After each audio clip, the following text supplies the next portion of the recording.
Iran के कोम में Israel का मिसाइल हमला हुआ है। ईरान एयर डिफेंस ने मिसाइल को नाकाम किया। ईरानी एयर डिफेंस ने मिसाइल को नाकाम तो कर दिया है। इजराइल पर हमले को लेकर ईरानी अधिकारियों ने दावा किया कि आने वाले घंटों में इजराइल पर और बड़े हमले करेंगे। अब ईरान चेतावनी दे रहा है इजराइल को और कह रहा है कि आने वाले घंटों में बड़े हमले जो हैं वो किए जाएंगे। अब देखिए ये तस्वीरें, आप देखिए किस तरीके से यहाँ पर इन इमारतों के बीच में ये बड़ा अटैक किया गया।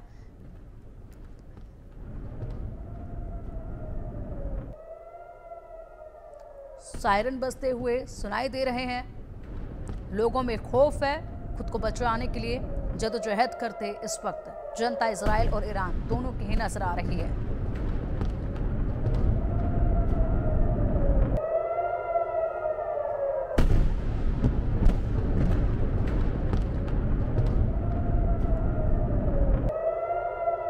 ये देखिए आदित्य, लगातार सुन रहे हैं बहुत तेज सायरन की आवाज और साथ ही साथ ये ब्लास्ट के धमाकों की आवाज जो है पूरी तरीके से गूंज रही है। चारों तरफ बड़ा नुकसान किया जा रहा है। ईरान जो है इजराइल को चेतावनी दे रहा है कि आने वाले कुछ घंटों में हमले बहुत बड़े किए जाएंगे, हमले बहुत तेज किए जाएंगे। दूसरी तरफ इजराइल जो है वो पहले से ही अपने यहाँ पर इमरजेंसी लगा चुका है, लोगों से अपील कर चुका है कि लंबे समय तक आपको बंकरों में रहना पड़ सकता है। तो पूरी तरीके से इजराइल जो है वो अपनी तैयारी करके बैठा हुआ है इन अटैक्स को देखते हुए।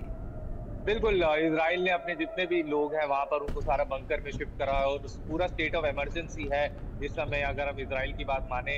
और इजराइल की जो आईडीएफ है, इजरायली डिफेंस फोर्स, उनको पूरा से पता है कि ईरान के अब हमले तेज होंगे, तो वो सारे एहतियात अब बरत रहे हैं कि किस तरीके से आयरन डोम की एक्टिवेशन की बात हो या फाइटर जेट्स अलर्ट पर है। पूरा आईडीएफ इस समय एकजुट होकर बिल्कुल जो हम ईरान की तरफ से हमले हो रहे हैं उनको रोकने में लगा हुआ है। और अब देखने वाली बात होगी कि क्या इसका भी परिणाम आता है। पिंकी, बिल्कुल एक और महत्वपूर्ण जानकारी सामने है। ईरानी सेना की बख्तरबंद ब्रिगेड को निशाना बनाया गया है और इजराइल के मरज और तिबेरियास में मिसाइल हमले किए गए हैं। ईरान ने मरज और तिबेरियास में मिसाइल हमले कर दिए हैं। लगातार बड़ी जानकारियां सामने आ रही है। ईरानी सेना की बख्तरबंद ब्रिगेड को निशाना जहां बनाया गया है, तो उसके बाद इजराइल के मरज और दूसरे इलाकों में जो है मिसाइल से हमले दागे गए हैं।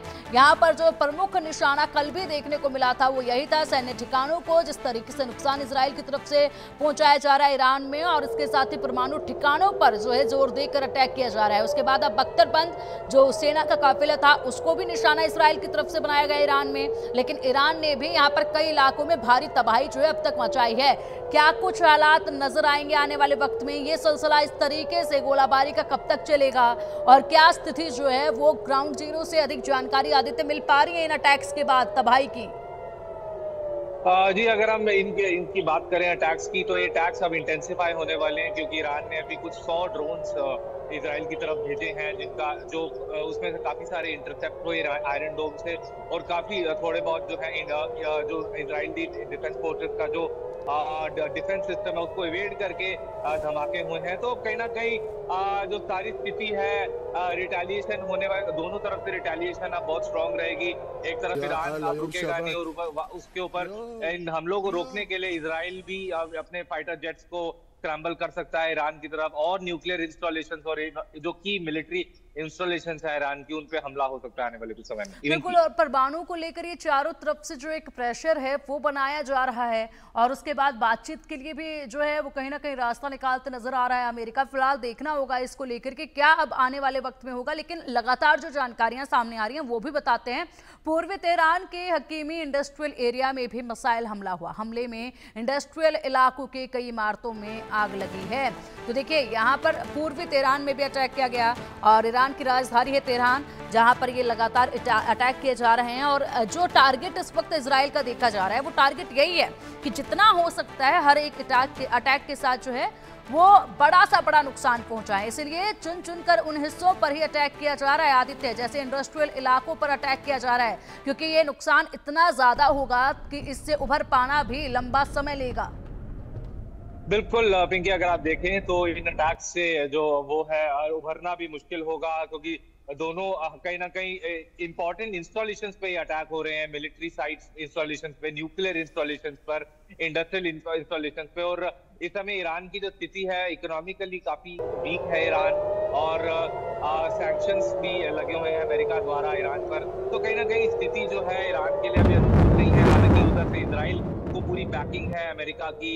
कुछ टाइम हमने पहले ये भी देखा कि किस तरीके से जो फोन कॉल कम्युनिकेशन है Israeli prime minister Benjamin Netanyahu Trump में लगातार होता रहता है, और उन्होंने अभी कुछ टाइम पहले इजराइल को एक मिलिट्री पैकेज भी मिला अमेरिका द्वारा। तो कहीं ना कहीं फाइनेंशियली जो है इजराइल को मदद मिल रही है, लेकिन वो ईरान के संदर्भ में अगर हम देखें तो वो फाइनेंशियल बैकिंग ईरान के पास इतनी नहीं है। तो अब ठीक है। देखने वाला बात होगी पिंकी, किस तरीके से चीजें आगे जाए।